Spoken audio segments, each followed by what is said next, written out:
Hello aspirants, welcome back to Aptrix with Manik. This is survival of the fastest. நான் Manikandan, ex banker, ex ONGCian and இப்போ aptitude trainer. So இந்த வீடியோவில் வந்து aspirants நிறைய பேர் கேட்ட டவுட்டு, எப்படி நான் என்னோடைய aptitude preparation, quantitative aptitude preparation, இல்லை பல எக்ஸாம்ஸில் மேக்ஸ்ன்னு சொல்லுவாங்க, சிம்பிளாக என்னோட மேக்ஸ் ப்ரிப்பரேஷனை எப்படி வந்து ஸ்டார்ட் பண்ணுறது, நான் ஒரு பிகினர் எப்படி ஒரு பிளான்டாக கொண்டு போகிறது, ஸ்டார்டிங்கில் எப்படி ஆரம்பிக்கணும் அண்ட் எக்ஸாம் முன்னாடி எப்படி பண்ணணும்னு சொல்லிட்டு டீட்டெயிலாக கேட்குறீங்க. அதை நான் ஒரு 6 பாயிண்ட்ஸில் கிளியராக சொல்கிறேன். இது பிகினருக்கு ரொம்ப ரொம்ப ரொம்ப ஹெல்ப்ஃபுல்லாக இருக்கும். ஆல்ரெடி ஒரு ஃப்ளோவில் நான் படிச்சுட்டு இருக்கேன்னாலும் கண்டிப்பாக இதில் இருக்க ஒரு சில பாயிண்ட்ஸ் வந்து உங்களுக்கு ஒரு எக்ஸ்ட்ரா பூஸ்டிங்காக இருக்கும். ஓகேவா? ஸோ டைம் வேஸ்ட் பண்ணாமல் வீடியோக்குள்ளே போயிடலாம். ஃபர்ஸ்ட் விஷயம் நாங்கள் நிறைய பேர் கேட்குற டவுட் வந்து, நான் ஒரு எக்ஸாம் படிக்க போகிறேன் சார், என்ன புக்குன்னு சொல்லுங்கள், என்ன புக்கை நீங்கள் ரெஃபர் பண்ணுவீங்க அப்படின்னு கேட்குறாங்க. பட் நான் வந்து புக்குக்கெல்லாம் முன்னாடி உங்களுக்கு சொல்கிற முக்கியமான விஷயம், நீங்கள் யாரை கண்டுபிடிக்கணும், எதை ஐடென்டிஃபை பண்ணணும் அப்படின்னா, identify a good coach aspirants. ஓகேவா? ஸோ காம்படிட்டிவ் எக்ஸாமில் புக்கை விட முக்கியமானது கோச் தான். உங்களுக்கு சொல்லித்தரார் இல்லையா கோச். ஏன் அப்படின்னா, ஏன்னா ஸ்கூல் வரைக்கும் நம்மளுக்கு வந்து ஒரு சப்ஜெக்ட் அப்படின்னா ஒரு புக் அப்படின்னு இருக்கும். ஓகேவா? ஒரு புக்கில் கான்செப்ட்ஸ் இருக்கும், பின்னாடி 1 மார்க் கொஸ்டின்ஸ், 2 மார்க் கொஸ்டின், அதை சால்வ் பண்ணுறதுக்கு ஒரு கைடு இருக்கும். இது எல்லாமே நம்ம ஸ்கூல்ல இருந்து காலேஜ் வரைக்கும் இந்த ஒரு புக் மெட்டீரியல் வந்து ரொம்ப பிரதானமாக இருக்கு. ஈவன் சார் ஒழுங்காக சொல்லிக் கொடுக்கலாம் கூட நீங்கள் புக்கை பார்த்து புரிஞ்சு படித்து ஓரளவு பண்ணிடலாம். பட் இந்த காம்படிட்டிவ் எக்ஸாம் ஃபீல்டில் ஏன் வந்து ஒரு கோச் வந்து ரொம்ப முக்கியம் அப்படின்னா, நீங்கள் வந்து இதில் ஷார்ட்கட்ஸ் அப்படின்ற ஸ்டெப்ஸை ஃபாலோ பண்ணியே ஆகணும். ஓகேவா? நீங்க ஒரு RS அகர்வால் புக் எடுத்துக்கோங்க. நிறைய நல்ல நல்ல புக்ஸ் இருக்கு. புக்கு எடுக்காதீங்கன்னு நான் சொல்ல, நிறைய நல்ல நல்ல புக்ஸ் இருக்கு. RS அகர்வால் எடுத்துக்கலாம். நிறைய பப்ளிகேஷன் எஸ் சந்த் இருக்கு, நிறைய விஷயங்கள் இருக்கு, நிறைய சூப்பரான ஆத்தர்ஸ் புக்ஸ் போட்டிருக்கிறாங்க, தமிழ்நாட்டிலையும் போட்டிருக்கிறாங்க. பட் அதுல வந்து ஒரு கொஷின் இருக்கும், அந்த கொஷினுக்கான வழிமுறை ஸ்டெப்ஸ் சால்வ் பண்றாங்களே, அது வந்து ஒரு ஸ்டெப்பா, லைக் இப்போ எப்படி நான் ஒரு 6 பாயிண்ட்ஸ் போட்டிருக்கணும். ஃபர்ஸ்ட் ஸ்டெப் இதை எடுத்துக்கோங்க, இதை எக்ஸ்ன்னு வச்சுக்கோங்க, இதை ஒய்ன்னு வச்சுக்கோங்க, இந்த ஃபார்முலா போடுங்க, சப்ஸ்டியூட் பண்ணுங்க, இப்படி ரீஅரேஞ்ச் பண்ணுங்க அப்படின்னு சொல்லிட்டு உங்களுக்கு இண்டிகேட்டிவா கொடுத்துருப்பாங்க, அனைவருக்கும் புரியணுன்றதுக்காக ஸ்டெப் பை ஸ்டெப்பா. பட் மேக்ஸிமம் காம்படிட்டிவ் எக்ஸாம்ஸ்ல உங்களுக்கு வர இந்த குவான்டிடேட்டிவ் ஆப்டிடியூட், இந்த மேக்ஸ் செக்ஷன்ல நீங்க நிறைய மார்க்ஸ் வந்து குயிக்கா ஸ்கோர் பண்ணணும்னா, நீங்க வந்து கண்டிப்பா ஒரு கொஷினை ஸ்டெப் வைஸ் போட்டுட்டு இருந்தா வேலைக்கு ஆகாது. ஓகேவா? தெரிஞ்சுக்கலாம், ஒரு ஃபர்ஸ்ட் ஸ்டெப்பா என்னென்ன ஸ்டெப்ஸ் இன்வால்வ் ஆகுதுன்னு சொல்லிட்டு தெரிஞ்சுக்கலாம். பட் அதை நீங்க எப்படி வந்து அந்த ஸ்டெப்பு, பாதி ஸ்டெப்பு மைண்டுக்குள்ள எப்படி போடுறீங்கன்றத ஒரு கோச் தான் சொல்லித்தர முடியும். ஓகேவா? ஒரு நல்ல கோச் தான் சொல்லித்தர முடியும். பாதி ஸ்டெப்பை வந்து எப்படி மைண்டுக்குள்ளே போடலாம், இப்படி யோசிக்கிறதுக்கு ஆப்ஷன்ல இருந்து எப்படி போட யோசிக்கலாம், இந்த சம்ல இந்த மாதிரி வேல்யூஸ் இருக்கு, அப்போ ஆப்ஷன்லயும் வந்து இந்த மாதிரி வேல்யூஸ் இருக்கிறது தான் ஆன்சர். இந்த மாதிரியான விஷயங்கள்லாம் புக்ல உங்களுக்கு டீட்டெயிலா சொல்லித்தரது கஷ்டம். அப்படி சொல்லி தந்திருந்தாலும் அது ஒரு பெரிய விஷயத்துல இருந்து ஒரு சின்ன கல்லை நீங்க தேடி கண்டுபிடிக்கிற மாதிரி. பட் இது இவர் டைரக்டா அதை சொல்லிடுவாரு. அப்ப நீங்க ஃபர்ஸ்ட் என்ன பண்ணணும்னா, உங்களுக்கு என்ன சப்ஜெக்ட், குவான்டிடேட்டிவ் ஆப்டிடியூட்ல என்ன சப்ஜெக்ட் நீங்க படிக்கிறீங்கனாலும் யூடியூப்ல அதுக்கான வீடியோஸ்களை பாருங்க. ஓகேவா? இல்ல ஒரு நியர்பை நல்ல சென்டரை கண்டுபிடிங்க. சென்டரோட அந்த சென்டர்ல சொல்லித்தரவங்க யாரு, அவங்களுக்கு என்ன எக்ஸ்பீரியன்ஸ் இருக்கு, எப்படி சொல்லித்தராங்கன்னு டெமோ கிளாஸ் இதெல்லாம் பாருங்க. ஓகேவா? ஸோ ஃபர்ஸ்ட் ஒரு நல்ல கோச்சை கண்டுபிடிங்க ஃப்ரெண்ட்ஸ். அதுக்கு அடுத்தது தான் புக்கு. சரிங்களா? எஸ். அடுத்து சரி, ஓகே, ஒரு கோச்சை கண்டுபிடிச்சிட்டீங்க, அவர் ஒரு ஸ்ட்ரக்சர்ல நடத்துவார், ஸ்டார்டிங் வித் ஒரு ஸ்ட்ரக்சர்ல நடத்துவார்னும் போது அதை நீங்க டெய்லி நோட்ஸ் எடுக்கணும். நிறைய பேர் பண்ற மிஸ்டேக் என்னன்னா, மேக்ஸ் கிளாஸ்ல வந்து அப்படியே கம்முன்னு உட்காந்துட்டு போயிடுறாங்க. ஓகே, ஸ்டெப்ஸ்லாம் புரிஞ்சிருச்சு அப்படின்னு சொல்லிட்டு போயிடுறாங்க. கிடையவே கிடையாது. நீங்க என்ன பண்ணணும்னா, 2 விஷயம் வச்சுக்கணும். உங்க கையில எப்பயுமே 2 நோட் இருக்கணும். ஒரு பெரிய நோட் இருக்கணும், அது வந்து கம்ப்ளீட்லி ஃபார் சால்விங். அது நீங்க ஆன்லைன் கிளாஸ் படிங்க, இல்ல ஒரு கோச்சிங் சென்டர் போய் படிங்க. ஒரு கோச் நடத்தும் பொழுது நீங்க அந்த ட்ரெயினர் சொல்லித்தர அந்த ஸ்டெப்ஸ் இருக்கு இல்லையா, அது அவரு சால்வ் பண்ண அப்புறம் நீங்க ஒரு வாட்டி சால்வ் பண்ணி பார்க்கறதுக்கு ஒரு பெரிய புக்கு வச்சுக்கோங்க. பெரிய நோட் இது, சரியா? கூடவே ஒரு சின்ன நோட்டும் வச்சுக்கோங்க. அந்த சின்ன நோட் எதுக்குன்னா, இம்பார்ட்டன்ட் ஹிண்ட்ஸ் அப்படின்னு போட்டுக்கோங்க, இல்ல இம்பார்ட்டன்ட் ட்ரிக்ஸ், ஒரு சின்ன நோட். ஓகேவா? ஒரு பெரிய நோட்ல அவங்க சொல்றத முழுசா எழுதிக்கோங்க. அங்க சொல்லி கொடுக்கும் போதே நடுவுல இது வந்து இந்த இடத்துல இந்த சம்ல இதுதான் முக்கியமான ஏரியா, இந்த ஏரியாவை நீங்க இந்த ட்ரிக்ல போட்டீங்கன்னா இந்த சம் ஈஸியா சால்வ் ஆயிடும். இல்ல இது வந்து முக்கியமான ஃபார்முலா, இல்ல இது முக்கியமான ஷார்ட்கட் ட்ரிக்னு எதெல்லாம் முக்கியம், எதெல்லாம் வந்து நீங்க மறந்துடுவீங்கன்னு நினைக்கிறீங்களோ அதெல்லாம் நீங்க தனியா எழுதி வச்சுக்கணும். ஓகேவா? சின்ன சின்ன விஷயங்களும் அதுல நோட் பண்ணிக்கணும். ஹிண்ட்ஸ்ன்னு சொல்லிட்டு சம்மையே ஃபுல்லா அதில் சால்வ் பண்ணிட்டு இருக்க கூடாது. அந்த ஒரு ஏரியாவை எடுத்து இந்த மாதிரி வந்துச்சுன்னா இந்த இடத்துல இப்படி அப்ளை பண்ணாதான் சம் ஈஸி ஆகும்னு சொல்லிட்டு நீங்க டெய்லி ஹிண்ட்ஸ் எடுத்து வச்சுக்கணும் ஃப்ரெண்ட்ஸ். ஓகேவா? ஓகே. ஸோ அடுத்து இது டெய்லி நோட்ஸ், சரியா? எப்பெல்லாம் படிக்கிறீங்கன்னு எடுக்கணும். அடுத்து என்ன பண்ணணும்னா, practice sets aspirants. Practice sets இதை பத்தி முக்கியமா நான் சொல்லி ஆகணும். இது ரொம்ப ரொம்ப இம்பார்ட்டன்ட். ஓகேவா? ஏன்னா எப்போ அது பேர் காம்படிட்டிவ் எக்ஸாம்னு வந்துருச்சோ கண்டிப்பா எல்லாரும் படிக்க போறாங்க, எல்லாருக்கும் எல்லாம் தெரிய போகுது. அப்ப யாரு ஜெயிக்க போறான்னா, யார் அதிகம் பிராக்டிஸ் பண்ணியிருக்காங்களோ அவங்க தான் ஜெயிக்க போறாங்க. அப்ப நீங்க என்ன பண்ணணும்னா, இதுல 3 விதமான மெட்டீரியல் இருக்கு ஆஸ்பிரண்ட்ஸ். நீங்க ஒரு இப்ப ஃபார் எக்ஸாம்பிள் ஒரு நாள் உங்களுடைய ட்ரெயினர் வந்து உங்களுக்கு வந்து ப்ராஃபிட் அண்ட் லாஸ் சொல்லி கொடுக்குறாருன்னா நீங்க என்ன பண்ணுவீங்க? நோட்ஸ் எடுப்பீங்க, ஹிண்ட்ஸ் எடுப்பீங்க. அது தாண்டி கூகுளில் போயிட்டு ஒரு 3 விதமான மெட்டீரியலை நீங்க ப்ராக்டிஸ் பண்ணணும். என்ன அப்படின்னா, ஃபர்ஸ்ட் நீங்க புக்குன்னு வச்சுக்கோங்க. ஓகே, ஸோ ஃபர்ஸ்ட் விஷயம் நான் புக்கு கூட நீங்க வச்சுக்கலாம். சார் எனக்கு புக்கு மூலயமா படிக்கிறது பிடிச்சிருக்கு, கம்ப்யூட்டரே பார்த்து ஒரு மாதிரி இருக்கு, புக்கு மூலயமா படிக்கிறதா நீங்கன்னா கண்டிப்பா ஒரு நல்ல புக் எடுத்துக்கலாம். அதுல நீங்க அந்த கோச் சொல்லி தந்த மெத்தடை அந்த கொஸ்டின்ஸுக்கு அப்ளை பண்ணி பார்க்கலாம், அதுக்கு யூஸ் பண்ணிக்கலாம். இப்போ புக்குனா ஃபார் எக்ஸாம்பிள் ஆர்எஸ் அகர்வால், இப்போ எஸ்எஸ்சி ஸ்டூடெண்ட்ஸ்னா கிரண், பினாக்கல்ல ப்ரீவியஸ் கொஸ்டின் பேப்பர்லாம் இருக்குல்ல, அந்த மாதிரி ஒரு எக்ஸாமுக்கு ஒரு புக்ஸ் இருக்கும். அந்த மாதிரி நல்ல நல்ல புக்ஸை தேர்ந்தெடுத்து நீங்க படிக்கலாம். Any good book. ஓகேவா? எஸ், இது புக்கு. அடுத்து பார்த்தீங்கன்னா சைட்ஸ், வெப்சைட்ஸ் போகலாம். இப்போ நீங்கள் எந்த எக்ஸாம் படிக்கிறீங்களோ, இப்போ ஃபார் எக்ஸாம்பிள் பொதுவாக எனக்கு எக்ஸாமு அதெல்லாம் பொதுவாக ஒரு படிக்க ஆரம்பிக்கணும் அப்படின்னா, இப்போ இந்தியா பிக்ஸ் அப்படின்னு ஒரு சைட் இருக்குன்னு வச்சுக்கோங்களேன். இது பொதுவான ஒரு ஆப்டிடியூட் கொஸ்டின்ஸுக்கான ஒரு சைட். காலேஜ் பிளேஸ்மெண்ட்டுக்கு ப்ரிப்பேர் பண்ணுறவங்க எல்லாருமே இது பார்ப்பாங்க. இதுலேயே ஒரு டாப்பிக்கையும் ப்ராக்டிஸ் கொஸ்டின்ஸ் நிறைய இருக்கு. இல்லை ஒரு சில பர்டிகுலர் எக்ஸாம் ஓரியன்டாக நான் கொஸ்டின் சால்வ் பண்ணணும் அப்படின்னா, இப்போ ஃபார் எக்ஸாம்பிள் பேங்கிங் அப்படின்னா ஐபிபிஎஸ் கைடு, ஓகே, பேங்கர்ஸ் அடா, ப்ராக்டிஸ் மார்க் இருக்கு. எஸ்எஸ்சி அப்படின்னா எஸ்எஸ்சி அடா இருக்கு. எஸ்எஸ்சியில் கிரண் புக் இருக்கு. ஸோ அது புக்லேயே ப்ரீவியஸ் கொஸ்டின் வந்துருச்சு. இந்த மாதிரி நிறைய இருக்கு ஆஸ்பிரண்ட்ஸ். இன்னும் பார்த்தீங்கன்னா மார்க் டெஸ்ட்டுக்குன்னே பிளாட்ஃபார்ம் இருக்கு. வெறும் ப்ராக்டிஸ் செட் மட்டுமே நாங்கள் நிறைய கொஸ்டின் தரோம்னு சொல்லிட்டு ஃபார் எக்ஸாம்பிள் ஆலிவ் போர்டு, நான் இது சொல்றேன்னா இது மட்டும் வாங்க அப்படின்னு சொல்ல, இந்த மாதிரி நிறைய இருக்கு. ஐபிஎஸ் கைடு, டெஸ்ட் புக்கு, இந்த மாதிரி ஒவ்வொருத்தவங்க நிறைய பேர் ஒன்று வைக்கிறாங்க. அந்த மாதிரி மெட்டீரியல் நீங்க யூஸ் பண்ணிக்கலாம். சரியா? இது வந்து டெய்லி அவங்க நடத்தும் போது அந்த டாபிக்கான சம்ஸ் அதுல எங்க இருக்குன்னு தேடி கண்டுபிடிச்சு அதை நீங்க ப்ராக்டிஸ் பண்ணி பார்த்துக்கணும். சொல்யூஷன் நீங்க உங்க கோச் சொல்றதை ஃபாலோ பண்ணி எது பெட்டரா இருக்கோ அதை ஃபாலோ பண்ணிக்கணும். இப்போ அடுத்த முக்கியமான பாயிண்ட்டுக்கு வரேன். ஓகே, கோச் ஒன்று சொல்லி தந்துட்டாரு. ஓகே, அடுத்தது என்னன்னா, கோச் ஒன்று சொல்லி தந்துட்டாரு, இருந்தாலும் நீங்க உங்களை அப்டேட் பண்ணிக்கணும். எப்படி வந்து ஒரு பிளே ஸ்டோர்ல ஒரு ஆப் ஸ்டோர்ல வந்து ஆப் வந்து உங்களுக்கு அடிக்கடி அப்டேட்னு கேட்குதோ, நீங்களும் உங்களை வந்து அப்டேட் பண்ணிட்டே இருக்கணும். ஓகே, இப்போ சார் ஒன்று சொல்லி கொடுத்தாங்க, இல்லை மேடம் ஒன்று சொல்லி கொடுத்தாலுமே நீங்க நாளை பின்ன அது சம்மந்தப்பட்டு வேற ஒரு இடத்துல அதை விட பெட்டரான ஒரு ஷார்ட்கட் பாக்குறீங்க. ஓகே, தேடிக்கிட்டே இருக்கணும். அதான் இதுல சொல்றேன், இதுல நீங்க ஒரு ஆர்வமா இருக்கும். ஏன்னா இதை விட இன்னொருத்தவங்க ஒரு ஃபாஸ்டா எங்கேயா சால்வ் பண்ணிட்டு இருப்பாங்க. நீங்க டெலிகிராம்ல அவங்கள பார்க்கலாம், எங்கேயாவது அவங்க இந்த மெத்தட்ஸ் உங்களுக்கு தெரிஞ்சிச்சு. ஒரு சின்ன வீடியோல ஒரு சின்ன யூடியூப் ஷார்ட்ஸ்ல நீங்க இந்த மெத்தட் நல்லா இருக்கேன்னு சொன்னீங்கன்னா நீங்க உங்களை அப்டேட் பண்ணிக்கணும். இதுல யாருமே பெரியவர், இவர் சூப்பர் அப்படிலாம் கிடையாது.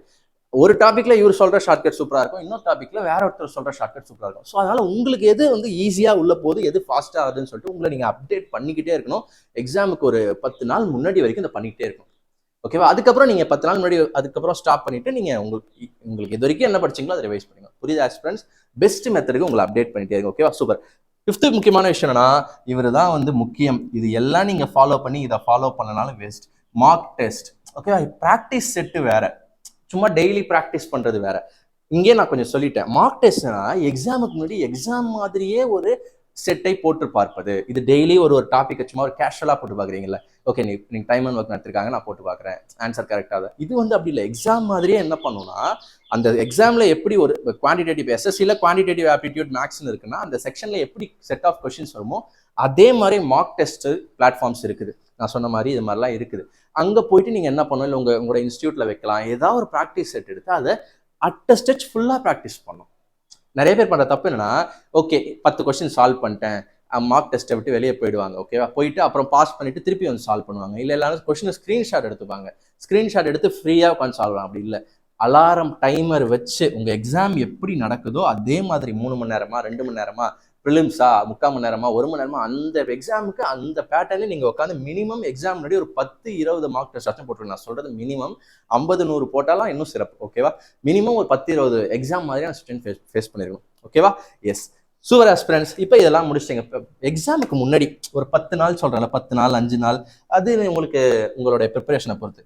ஓகே, ரிவிஷன் எப்படி பண்ணணும் அப்படின்னா, நிறைய பேர் பண்ற தப்பு இதையும் போட்டு குழப்பிப்பாங்க. ரிவிஷன் தான் மார்க் டெஸ்ட்ன்றது இதுக்கு முந்தின ஸ்டேஜ். ஓகேவா?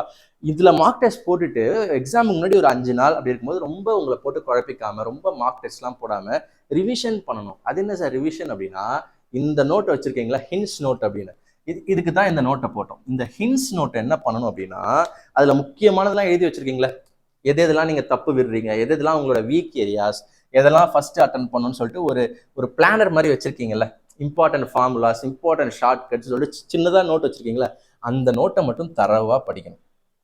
ஓகேவா? ஸோ இன்னும் கேட்டிங்கன்னா என்னோட ப்ரிப்பரேஷன் காலத்தில் நான் வந்து 2-3 ரிவிஷன் நோட் வச்சிருப்பேன். ஏன்னா ஹின்ஸ்னு ஒன்று போட்டிருப்பேன், மை மிஸ்டேக்ஸ்னே ஒரு நோட் போட்டிருப்பேன். ஏன்னா நான் கால்குலேட் மார்க் டெஸ்ட் போட்டுட்டு அனாலிசிஸ் பண்ணேன் ஸ்டூடெண்ட்ஸ். ஒரு மார்க் டெஸ்ட் போட்டப்பறம் அதை நீங்கள் சரியானு பார்ப்பீங்கல்ல, அதில் ஒரு சில ரெகுலராக நான் பண்ணுற மிஸ்டேக்ஸ் இருக்கும். ஸோ ஒரு சில மிஸ்டேக்ஸ்லாம் கேட்டால் சில்லியாக இருக்கும். ஸோ 4x4 8லாம் போட்டுருவேன் டப்புன்னு. மல்டிப்ளை பண்ண வேண்டிய இடத்துல ஆட் பண்ணிடுவேன். இதெல்லாம் நான் வந்து மை மிஸ்டேக்ஸ் அப்படின்னு ஒரு நோட்டை போட்டு நான் எழுதி வச்சுப்பேன். ஸோ தட் எக்ஸாம் முன்னாடி நம்மளோட மிஸ்டேக்ஸை நம்ம ஒரு வாட்டி நல்லா நேருக்கு நேராக பார்த்துட்டோம்னா நம்மளுக்கு அந்த மிஸ்டேக் பண்ணும்போது தோணும், ஓ இது நம்மளோட மிஸ்டேக் ஏரியா அப்படின்னு தோணும். இது நிறைய பேருக்கு ஒர்க் அவுட் ஆகும். ட்ரை பண்ணி பாருங்க. சரியா? ஓகே. அந்த மாதிரி உங்களுக்கு இது வந்து செல்ஃப், இது எந்த ஒரு யார் சொல்றதையும் நீங்கள் கேட்கணும்னு அவசியம் இல்லை. உங்களுக்கு எப்படி எதெல்லாம் நீங்கள் எக்ஸாம் முன்னாடி பார்த்துட்டு போகணும்னு நினைக்கிறீங்களோ அதெல்லாம் பார்த்துட்டு போகலாம். இல்லை இந்த டாப்பிக்கில் இந்த ஏரியா எனக்கு கொஞ்சம் கஷ்டம் சார்னா அந்த டாப்பிக்கை நீங்கள் இன்னொரு வாட்டி பார்த்துட்டு போகலாம். ஓகே. இல்லை ஒரு டஃப்பான கொஸ்டின் ஒருத்தர் சால்வ் பண்ண வீடியோவை நீங்கள் சேவ் பண்ணி வச்சிருக்கீங்கன்னா அதை ஒரு வாட்டி பார்த்துட்டு போகலாம். Okay. Completely your own choice. Okay. எல்லாத்தையுமே கிறிஸ்பாக கடைசி ஒரு 5 நாளில் முடிச்சிடுறீங்க. இது எல்லாம் முடிச்சிட்டிங்கன்னா இதுதான் உங்கள் ப்ரிப்பரேஷன், ஆப்டிடியூட் ப்ரிப்பரேஷன். எக்ஸாமுக்கு நீங்கள் கான்ஃபிடென்ட்டாக அப்பியர் ஆகலாம். சரிங்களா? ஓகே. இது முடிஞ்சு. இப்போ உங்களுக்கு போனஸாக இன்னொன்று ஒன்று தரேன். ஓகேவா? இது வந்து பிகினர் ஃபர்ஸ்ட் ஸ்டெப்லேருந்து 6 ஸ்டெப் நம்ம பார்த்துட்டோம். இப்போ இந்த 6 ஸ்டெப்பும் ப்ரிப்பேர் பண்ணி முடிச்சிட்டோடனே உங்களுக்கு ஒரு டவுட் வரும். சரி, ஓகே, சிலபஸ் வந்து 30 டாபிக் இருக்குது, எங்க நான் ஆரம்பிக்கிறது, எங்க நான் முடிக்குது, அதை சொல்லையே நீங்க அப்படின்னா ஒரு சின்ன ஒரு மைண்ட் மேப் மாதிரி போட்டு தரேன் ஆஸ்பிரண்ட்ஸ். இது ஒரு கோச்சுக்கும் மாறும். சரியா? இப்ப இது என்னோட ஸ்டூடெண்ட்ஸுக்கு நான் சொல்லித்தர மெத்தட். ஒவ்வொரு சார் ஒரு மாதிரி சொல்லி தருவாங்க. நான் எப்படி சொல்லுவேன்னா, ஃபர்ஸ்ட் படிக்க ஆரம்பிக்கும் பொழுது நான் ஜஸ்ட் இது ஒரு சின்ன சின்ன சர்க்கிள்ஸ்ல போட்டுறேன். ஃபர்ஸ்ட் படிக்க ஆரம்பிக்கும் போது நம்மளோட கோர்ஸ்லயுமே சரி ஏஜஸ் தான் ஃபர்ஸ்ட் இருக்கும். ஏஜஸ். ஏன்னா வந்து இது ரொம்ப சிறிய டாபிக், ரொம்ப சின்ன டாபிக். ஆனால் 1 மார்க் ஷுவராக வரும், இல்லை 2 மார்க் கூட வரும்.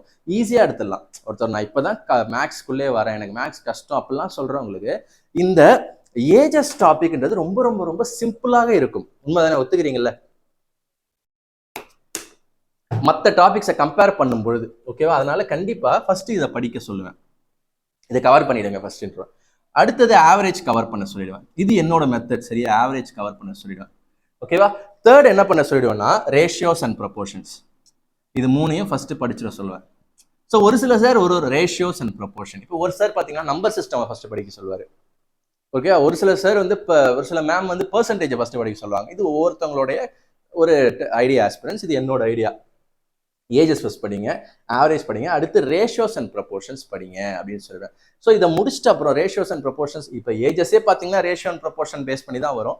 பட் இந்த ஏஜஸை மட்டும் படிக்கும்போது உங்களுக்கு ஒரு கொஸ்டின் ஷார்ட்டாக அடிச்சிடலாம்ல. அந்த மாதிரி இது 3 முடிச்சிட்ட உடனே அடுத்து என்ன பண்ணணும்னா, எப்பயுமே நான் எப்படி சொல்லுவேன்னா, இதெல்லாம் அப்ளிகேஷன் ஓரியன்டட் டாபிக்ஸ். நான் அதை 2ஆக பிரிச்சுக்கிறேன்.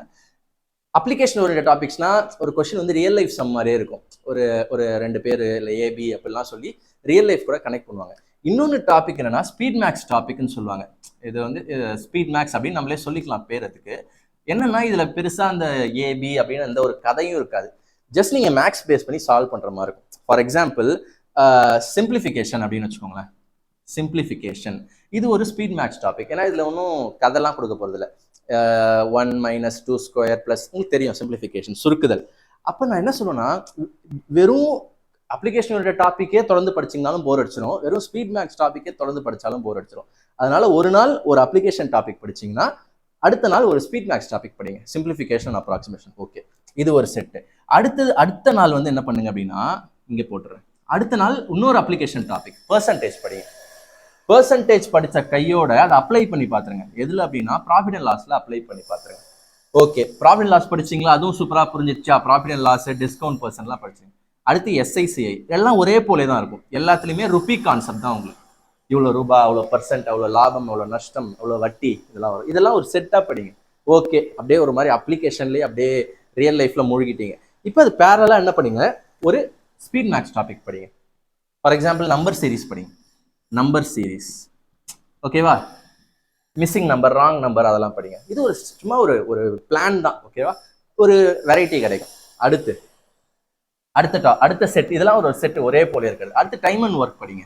டைம் அண்ட் ஒர்க் படித்த உடனே பைப்ஸ் அண்ட் சிஸ்டம்ஸ் படிச்சிடும், ஓகேவா? வேலை மற்றும் நேரம், அண்ட் இது வந்து என்னது, தொட்டிகள் மற்றும் குழாய்கள், இதை படிச்சிருங்க. இதெல்லாம் ஒரே மாதிரி இருக்கும். இதை படிச்சு முடிச்ச உடனே மறுபடியும் என்னன்னா ஒரு speed maths topic. For example என்ன எடுத்துக்கலாம், இப்போ நம்பர் சிஸ்டம் எடுத்துக்கலாம். நம்பர் சிஸ்டம்னா என்ன? HCF, LCM, divisibility rules, remainder எவ்வளோ வருது, இந்த மாதிரியான விஷயங்கள்லாம் படிச்சிருங்க. பேரலா இது ஒன்று, இது நீங்கள் ஆர்டர் மாற்றிக்கனாலும் மாற்றிக்கலாம். எக்ஸாம் ஓரியன்டாக போங்க. சிம்பிளிஃபிகேஷனாக நிறைய கொஸ்டின்ஸ் வரும், நம்பர் சீரீஸாக நிறைய கொஸ்டின் வரும்ன்றதுனா அப்படி சொல்கிறேன். ஓகே, இப்போ அடுத்த செட் என்னன்னா டைம் டிஸ்டன்ஸ் ஸ்பீட், டிடிஎஸ்ன்னு சொல்லுவோம். இந்த வேகம் பேஸ் பண்ண கணக்குகள். ஓகேவா? எஸ். இப்போ இதை படித்த உடனே கையோட ட்ரெயின் பேஸ் பண்ண சம்ஸும் போட் பேஸ் பண்ண சம்ஸும் படிச்சோம். ஏன்னா எல்லாமே அந்த வேகம், நேரம், டைம், டிஸ்டன்ஸ், ஸ்பீடை பேஸ் பண்ணி. ஓகேவா? இதை படிச்சு முடிச்ச உடனே அப்படியே போயிட்டே இருக்கணும் ஆஸ்பிரண்ட்ஸ். எத்தனை டாபிக் வருது நம்ம கடைசியில் ஒரு கணக்கு எடுத்து நடத்திடலாம். ஓகேவா? கடைசியாக வந்து அல்ஜீப்ரா படித்தேன். அல்ஜீப்ரானா எக்ஸ், ஒய், இந்த குவாட்ராட்டிக் ஈக்குவேஷன் இதெல்லாம் வருது. ஓகே, இது படிச்சு முடிச்ச உடனே இது படிச்சு முடிச்ச உடனே நீங்க என்ன பண்ணலாம் அப்படின்னா, ஸோ இப்போ எல்லாமே ஓரளவு கவர் பண்ணிட்டோம் இல்லையா? அடுத்து என்ன பண்ணலாம் அப்படின்னா மிக்சர், கொஞ்சம் special topics, mixer and allegation, இந்த மாதிரியான விஷயங்கள். இது ரேஷியோலே வந்துடும், இருந்தாலும் சொல்கிறேன். மிக்சர் அண்ட் அலிகேஷன் அண்ட் இல்லை இது ரேஷியோலே வச்சுக்கலாம். ஓகேவா? ரேஷியோ அண்ட் ப்ரொபோர்ஷன் படிக்கும் போதே நீங்கள் அதோட சப்டாபிக்ஸான mixture and alligation, coins, okay, mixture and alligation, coin base பண்ண சம்ஸ், இன்கம் எக்ஸ்பெண்டிச்சர் ரேஷியோ, இந்த மாதிரி பார்ட்னர்ஷிப்ஸ், இதெல்லாம் வந்து ரேஷியோலே கூட நீங்கள் படிக்கிறதுனாலும் படிச்சிடலாம். ஓகேவா? இதெல்லாம் இதிலே கவர் பண்ணிட்டீங்க அப்படின்னா இப்போ என்ன படிக்கலாம் அப்படின்னா, இன்னும் புதுசான டாபிக் வந்து என்ன அப்படின்னா டேட்டா இன்டர்பிரேஷனை தனியாகவே படிக்கலாம். கேஸ்லெட்ஸ், டேட்டா இன்டர்பிரேஷனை தனியாக படிக்கலாம். இது வந்து பெர்சன்டேஜ் படித்தாலே இது போடலாம். ஓகேவா? Yes, super. அண்ட் கடைசியாக வந்து யார் அப்படின்னு பார்த்தீங்கன்னா இந்த பக்கம் வந்து அல்ஜிப்ரா படிச்சிட்டிங்களா? இப்போ நீங்கள் கொஞ்சம் அட்வான்ஸ் மேக்ஸ்ன்னு சொல்லப்படுற ஜாமெட்ரி அதெல்லாம் படிக்கலாம். ஒரு அப்ளிகேஷன், ஒரு ஸ்பீட் மேக்ஸ் டாபிக். அண்ட் இந்த பக்கம் இன்னும் என்ன விட்டு வச்சிருக்கோம் அப்படின்னா இந்த ப்ராபபிலிட்டி ஏரியா, பெர்மியூட்டேஷன், காம்பினேஷன் படிக்கலாம். ஓகே, ப்ராபபிலிட்டி படிக்கலாம். ஓகேவா? எஸ், இந்த நிகழ்தகவுன்னு வாங்க இல்லையா, ஒரு விஷயம் நடக்கிறதுக்கு இவ்வளோ சான்ஸ் இருக்குன்ற மாதிரியான விஷயங்கள், இந்த மாதிரி டைஸ் கணக்குகள், இந்த மாதிரிலாம் படிக்கலாம். ஓகேவா? இதை முடிச்சிட்டோடனே கடைசியாக இங்கே வந்து ஒரு ட்ரிக்னாமெட்ரி படிச்சுக்கலாம். Okay, S. ஸோ மென்சுரேஷன் இதில் நான் விட்டுட்டேன், நீங்கள் சேர்த்துக்கலாம். Areas and volumes. ஓகே, எங்கே எழுதிக்கலாம்? இங்கே எழுதிக்கலாமா? மென்சுரேஷன், ஏரியா, வால்யூம், அதை படிச்சுக்கலாம். அது கொஞ்சம் ப்ராக்டிக்கலாகவே இருக்கும். ஓகேவா? அவ்வளோதான் ஆஸ்பிரன்ஸ், வேறு எதுவும் நான் பெருசாக விட்டுடல. இவ்வளோதான் இருக்குது டாபிக்ஸ். இவ்வளோதான் ஆஸ்பிரன்ஸ் குவான்ஸ்ன்றது இல்லை மேக்ஸ்ன்றது. சரியா? ஸோ நீங்கள் படிக்கும்போது ஒரு செட்டாக அப்போ பார்த்தீங்கன்னா உங்களுக்கு 30 டாபிக் 20 டாபிக்னு மைண்டில் போட்டு பெரிய கஷ்டம் வச்சுக்காதீங்க. 1 2 3 4 5 6 ஒரு 7 செட்டு தான். 7 விதமான டாபிக்ஸ் இருக்குது. அந்த ஒரு டாபிக்குள்ள சப் டாபிக்ஸ் இருக்கத்தான் செய்யும். 7 டாபிக் இருக்குது. அந்த 7 அப்ளிகேஷன் டாபிக் படிக்கும் போதே பேரலா ஒரு 6 7 என்ன சொல்றது ஸ்பீட் மேக்ஸ் டாபிக் படிச்சிருங்க. அவ்வளோதான் ஆஸ்பிரன்ஸ். இதை தாண்டி பெருசா எதுவும் இல்லை. எதுலன்னா குவான்டிடேட்டிவ் ஆப்டிடியூட்லையும் சரி, மேக்ஸ்லையும் சரி. ஸோ இந்த மாதிரி ஒரு ஸ்ட்ராட்டஜி நீங்கள் ஃபாலோ பண்ணுங்க. உங்களோட எக்ஸாம் என்ன எக்ஸாம் இருந்தாலும், எஸ்எஸ்சி, பேங்கிங், ஓகேவா? இப்போ இது வந்து ஜென்ரலாக நான் சொல்லிட்டேன். ஒரு எக்ஸாம் தகுந்த மாதிரி நீங்கள் டியூன் பண்ணிக்கலாம். எப்படின்னா, ஃபார் எக்ஸாம்பிள் இப்போ நீங்கள் பேங்கிங் படிக்கிறீங்கன்னா உங்களுக்கு ட்ரிக்னாமெட்ரி, ஜாமெட்ரிலாம் தேவையில்லை. அல்ஜிப்ரால வெறும் குவாட்ராட்டிக் ஈக்குவேஷன் போதும். பெருசாக வந்து லைனோட கிராஃப், சர்க்கிளோட கிராஃப்லாம் தேவையில்லை. நம்பர் சிஸ்டம் பெருசாக தேவையில்லை. ஓகேவா? நம்பர் சீரிஸ் சிம்பிளிஃபிகேஷன்லாம் வேணும். இதே நீங்கள் டிஎன்பிஎஸ்சி படிக்கிறீங்கன்னா டேட்டா இன்டர்பிரேஷன், கேஸ்லெட்ஸ்லாம் பெருசாக தேவையில்லை. ஈவன் இந்த ஏரியா ரொம்ப முக்கியம் டிஎன்பிஎஸ்சிக்கு. ஸோ அதெல்லாம் நான் தனித்தனியாக வீடியோ போட்டிருப்பேன். டிஎன்பிஎஸ்சியில் எப்படி மேக்ஸ் மார்க் பூஸ்ட் பண்ணுறதுன்னு சொல்லிட்டு இனியும் நம்ம போட்டுகிட்டே இருக்கலாம். ஸோ இவ்வளோதான் ஆஸ்பிரன்ஸ். நீங்கள் மேக்ஸ் படிக்கிறீங்க அப்படின்னா ஃபஸ்ட்டு நான் சொன்ன இந்த 6 பாயிண்ட்ஸை வந்து ஸ்டெப் வைஸ் வச்சுக்கிட்டு டாபிக்ஸை இந்த மாதிரி அப்ரோச் பண்ணிங்கன்னா உங்களுக்கு கண்டிப்பாக போர் அடிக்காமல் போகும். ஒரு நாள் ஒரு அப்ளிகேஷன், ஒரு நாள் ஒரு ஸ்பீட் மேக்ஸ்னும் போது மைண்ட் மாறி உங்களுக்கு போகும். ஓகேங்களா? ஓகே ஆஸ்பிரன்ஸ், தேங்க்ஸ் ஃபார் வாட்சிங் திஸ் வீடியோ. இந்த வீடியோ யாராவது ஃபுல்லாக பார்த்துருந்தீங்கன்னா கமெண்ட்ஸில் வந்து ஃபுல் அப்படின்னு டைப் பண்ணுங்கள். கண்டிப்பாக அது எனக்கு ஒரு மோட்டிவேஷனாக இருக்கும் இன்னும் பெட்டர் வீடியோஸ் மேக் பண்ணுறதுக்கு. இன்னும் உங்களுக்கு காம்படிட்டிவ் எக்ஸாம் ரிகார்டிங், குறிப்பாக மேக்ஸ் ப்ரிப்பரேஷன் ரிகார்டிங் என்ன ஒரு டவுட் இருந்தாலும் அதையும் கமெண்ட் பண்ணுங்கள். அதையும் நம்ம அடுத்தடுத்த வீடியோஸில் அட்ரஸ் பண்ணலாம். அடுத்த சூப்பரான வீடியோவில் உங்களை நான் சந்திக்கிறேன்.